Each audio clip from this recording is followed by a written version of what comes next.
سلام سلام كبرات حوات لو ما عند خانيكم وترو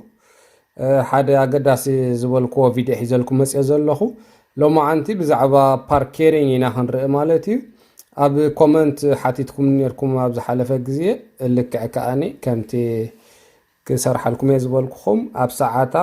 سريح لكم الله مالتي لو ما عندي بزعبا باركيرين بزح عينة باركيرين الله ማለት ናይ ቅድሚት ፓርኬሪንግ ከመይ ጌርካ ትገብር ናይ ድሕሪት ኣብ መንጎ ክልተ ማኪና ከመይ ጌርካ ትዕሽግ ገለ ዝብሉ ክንርኢ ኢና ብቐጥታ ናብኣ ከብለኩም ማለት እዩ ለጣስ ጎ ዝርዮ ዘለና ዝቁርና ኩሉ ግዜ ካብ ቁርና 10 ሜትሮ ንቅድሚት ኣቲኻ ፓርኬሪንግ ትገብር ኣለካ ማኪና ዋለኹም እያ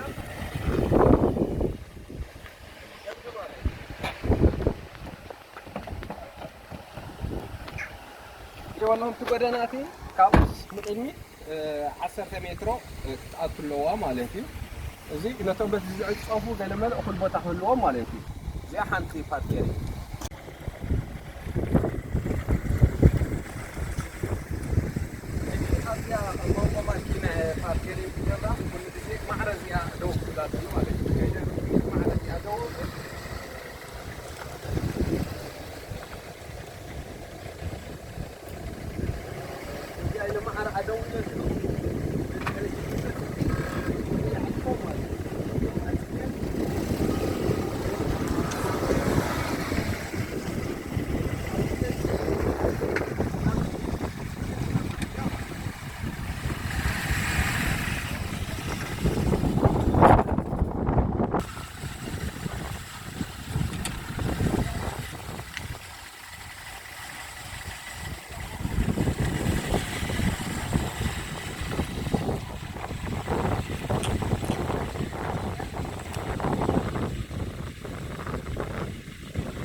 تنتي أجرنا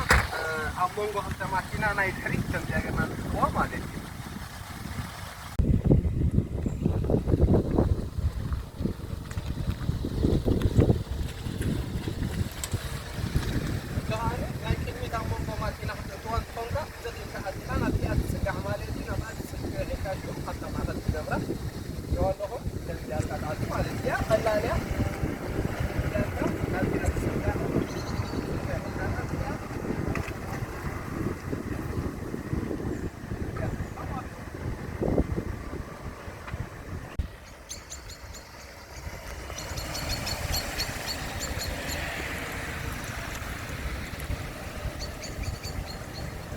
أمونغو كنت مكاين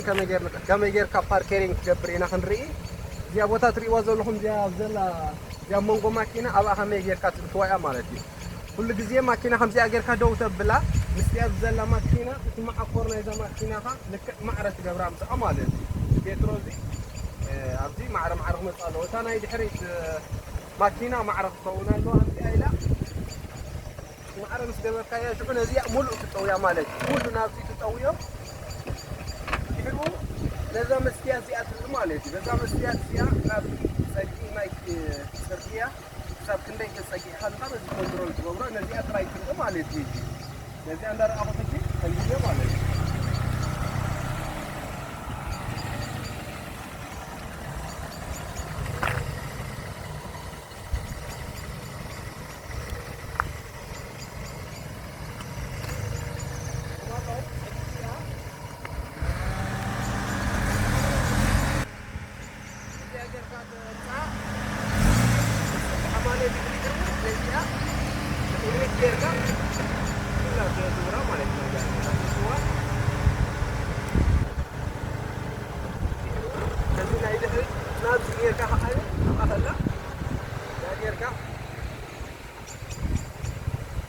مسمار تقوى مالك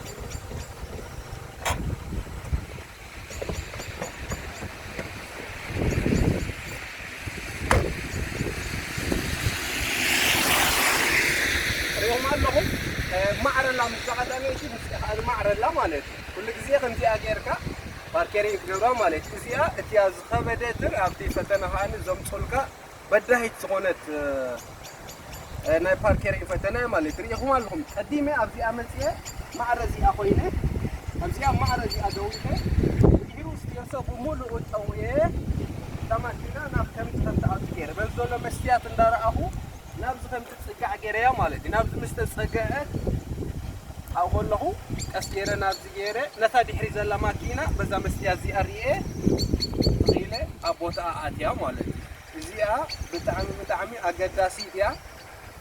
ከምዚያ ኣነ ዝተጠቐምኳ ቴክኒክ ተጠቒምኩም ፊክስ ክትገብሩ ከዓ ተስፋ ይገብር ማለት እዩ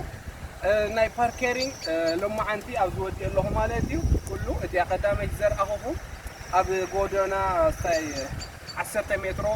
እትው ኢልካ ካብቲ ጫፍ ናይቲ ጎደና ክትገብር ከም ዘለካ እቲያ ካልኣይቲ ከዓኒ ናይ ድሕሪት ከመይ ጌርካ ፓርኪንግ ትገብር እቲያ ሳልሰይቲ ናይ ቅድሚት ማለት እዩ ኣብ መንጎ ክልተ ማኪና ናይ ቅድሚት እዚኣ ቀላል እያ ግን ንኸሪአኩም ስለ ዘለኒ የርእየኩም እቲያ ረብዓይቲ ግን እታ ዝኸበደት ማለት እዩ እዛ ክሪአኩም ፀናሕኩ ኣብ መንጎ ክልተ ማኪና ከመይ ጌርካ ትእትዋ እዚኣ ቁሩብ ኣሸጋሪት ኩኒ ኢለ ማለት ክሳብቲ ሲስተም ትፈልጦ ከምዛ ዝበልኩኹም ሲስተም ጌርካ እንተተኸቲልካ ብጣዕሚ ቀላል እያ ክሳብ እታ ሲስተም ዘይተኸተልከያ ግን ኣዝያ ኣሸጋሪት እያ ማለት እዩ ናይ ሎማዓንቲ እዚ ይመስል ብዛዕባ ፓርኬሪንግ ማለት እዩ ኣብ ቀፃሊ ብካልእ መደብ ክመፃኩም ይሓውኩም ሲሞኔ ካብ ዳዕር 5 ሜድያ ፅኒልኩም ስለ ዝሰማዕኹምኒ የቐኒየለይ ሰሰናይ ንዓኹም ቻው ቻው